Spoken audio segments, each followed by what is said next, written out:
నమస్తే, welcome to our channel. నేను పద్మిని. ప్రస్తుతంతో పాటు ప్రముఖ ఆధ్యాత్మికవేత్త, జ్యోతిష పండితులు, అమ్మవారి సేవకులు, దత్త గణపతి ఉపాసకులు మురళీధర్ శర్మ గారు ఉన్నారు. మాట్లాడదాం. నమస్కారం అండి. మహాదేవ.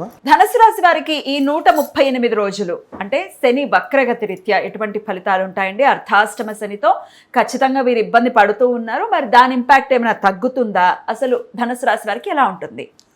ధనుసు రాశి వారికి భూ సంబంధిత పనులు కానీ, వారి తల్లిగారికి కొంత హెల్త్ రిలేటెడ్ డిస్టర్బ్ అవ్వడం కానీ, ఎందుకంటే గత 2025 జనవరి, ఫిబ్రవరి, మార్చి నుండి మానసిక ఆందోళన కానీ, కొంత ఇబ్బంది కలిగించేటువంటి సందర్భాలు కానీ, కొంతమేర ప్రదేశ మార్పులో, స్థాన చలనాలో, భూ సంబంధిత కబ్జాకు గురవ్వడం కానీ, డబుల్ రిజిస్ట్రేషన్స్ ఉండడం కావచ్చును. అదేవిధంగా వాళ్ళ యొక్క తల్లిగారి యొక్క ఆరోగ్యంపై కొంత ఇబ్బందులు ఉండేటువంటి సిచ్యువేషన్స్ ఆల్రెడీ ఫేస్ చేస్తున్నారు ధనుసు రాశి వారు. ఏది ఏమైనప్పటికీ కూడా ఈ 2026 శనైశ్వరుని యొక్క వక్ర దృష్టి వల్ల పిల్లలకు సంబంధించి, ధనుస్సు రాశికి సంబంధించినటువంటి పిల్లలు ఉద్యోగం రావడం కానీ, పిల్లలకు ప్రదేశ మార్పులు జరగడం కానీ, పిల్లలకు సంబంధించి కొంత ఏమైనా చెడు వార్తలు వినాల్సి రావడం కానీ, అయ్యో చిన్నగా జారిపడడమో, చిన్నగా హెల్త్ రిలేటెడ్ ఇష్యూస్ రావడమో, ఉద్యోగం లాస్ అయింది అనడమో, ఉద్యోగం కోసం ప్రయత్నం చేస్తూ ఉండగా సెట్ అవ్వట్లేదు అనడాలో, ఇలాంటివి ఏవైనా ఉండేటువంటి ఛాన్సెస్తో పాటుగా భూ సంబంధిత పనులు ఏవైతే ఉన్నాయో అవి తొందరగా ముందుకు వెళ్ళే ఛాన్స్ ఉంటుంది. నత్తనడకగా సాగినటువంటి పనులు భూమికి సంబంధించినవి శీఘ్రంగా, అంటే అతి శీఘ్రంగా ముందుకు వెళ్ళే ఛాన్సెస్ ఉంటుంది. ఏది ఏమైనా వ్యక్తిగత జాతకరీత్యా నడిచే దశ అంతర్దశలను చెక్ చేసుకోవాలని మనం చెప్పడం జరుగుతుంది. వన్స్ నన్ను కలవకముందు నన్ను కలిసిన తర్వాత అనేటువంటిది అదొక ఎక్సలెంట్ మాటగా నేను చెబుతూ, తప్పకుండా జాగ్రత్తగా ఉండాల్సినటువంటి పీరియడ్. రైట్. ఉద్యోగానికి సంబంధించి ఇప్పుడు ఆల్రెడీ ఉద్యోగాలు లేవండి, పోయేయండి అని చాలా మంది ఇబ్బందులు చాలా ఉన్నవి ధనుసు రాశి వారికి. ఈ మార్చి నుండి అయితే ఇంకా క్రిటికల్గా ఉంది. మార్చ్, ఏప్రిల్, మే, జూన్, ఈ జూలై, అసలు ఈ జీవితం నాదేనా అనేటువంటి డౌట్స్ వారికి రైజ్ అవుతుంది. మరి ఏమైనా ఉద్యోగం వస్తుందా ఈ పీరియడ్లో? ఉద్యోగం వచ్చే ఛాన్స్ చాలా తక్కువ ఉంది. అయితే ఉద్యోగం వచ్చే ఛాన్స్ తక్కువ ఉంది కానీ బిజినెస్ రిలేటెడ్ ఎవరైనా ఉంటే మాత్రం అది కొంచెం పుంజుకునే అవకాశం ఉంటుంది. రైట్. వివాహ ప్రయత్నాల్లో ఉండే వాళ్ళకి వివాహం గురించి ట్రై చేయొచ్చా? సమయం బాగాలేదు, వద్దు, ఖచ్చితంగా వద్దు, ఇబ్బందులు ఎదురవుతాయి. రైట్. అలాగే సంతానం గురించి ఎదురు చూస్తున్న వారికి ఏదైనా మంచి గుడ్ న్యూస్ వచ్చే పరిస్థితి ఉంటుందా? ఉంటుంది, కానీ సంతానానికి సంబంధించింది వారు ఫుల్ రెస్ట్లో ఉండాలి. ఈ ఒకవేళ కన్సీవ్ అయితే మాత్రం ఫుల్ రెస్ట్లో ఉండి డాక్టర్ చెకప్ చేయించుకుంటే మంచిది. రైట్. ఆరోగ్యం గురించి చెప్పండి మురళి గారు. ఎలా ఉంటుంది పర్టికులర్గా ఆరోగ్యం వీరికి? బాగుండదు, బద్ధకస్తంగా ఉంటుంది,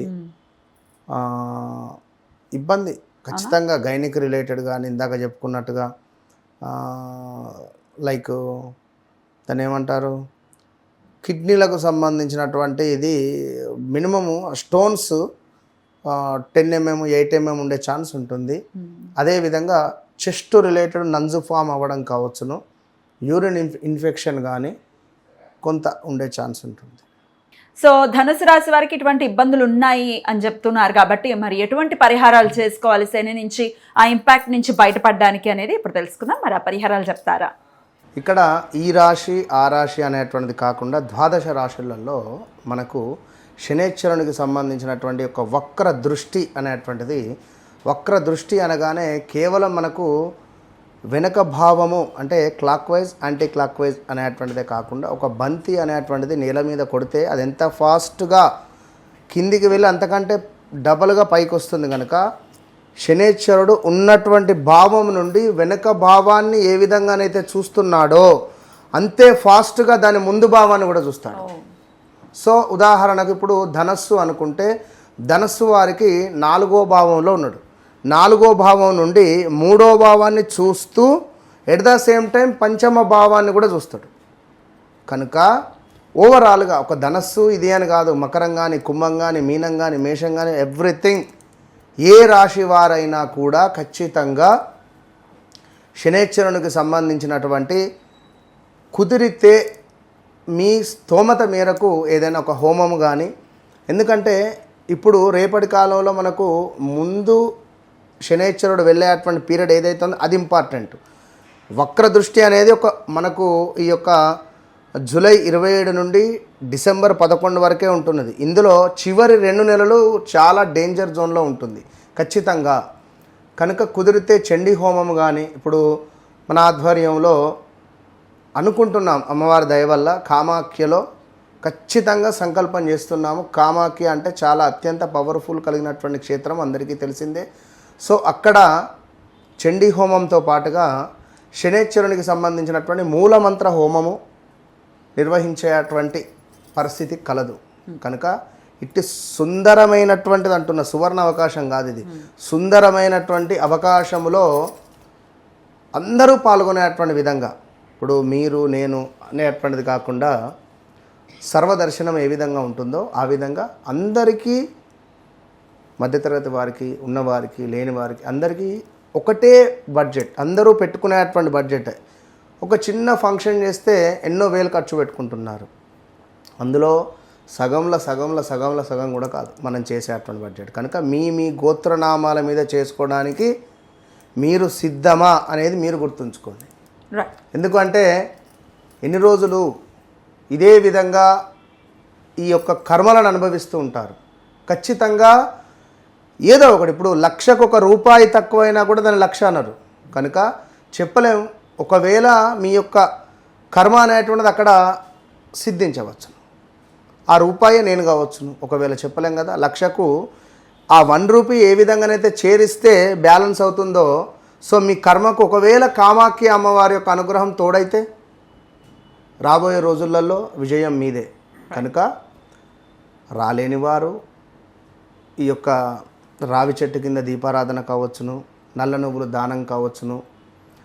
ఇక్కడ 5 రాశులకు మాత్రం చాలా ఇబ్బంది, డేంజర్ జోన్లో ఉన్నారు. ఆ 5 రాశులలో మొట్టమొదటిది మేషరాశి, రెండవది వచ్చేసి కర్కాటక రాశి, మూడవది వచ్చేసి కన్యా రాశి, నాలుగవది వచ్చేసి ధనస్సు రాశి, ఐదవది వచ్చేసి మనకు కుంభరాశి. శనిపై రాహుపై శని దృష్టి ఉండడం ద్వారా సడన్ డెత్స్ జరుగుతాయి. So be careful. తప్పకుండా ఈ యొక్క శని వక్ర దృష్టి, మంచి యోగాన్ని మీకు కావాలి అని అనుకునేటువంటి వారు కామాఖ్య అమ్మవారి యొక్క అనుగ్రహాన్ని పొందండి. లేదు అని అనుకునేవారు బ్రాహ్మణుని ఇంటికి పిలుచుకొని నల్ల నువ్వులు దానంగా ఇవ్వండి, లేదా ఏదైనా దేవాలయానికైనా వెళ్ళి ఇవ్వండి. రైట్, చాలా చక్కగా వివరించారండి. కృతజ్ఞతలు. నమస్కారం అండి. మహాదేవ.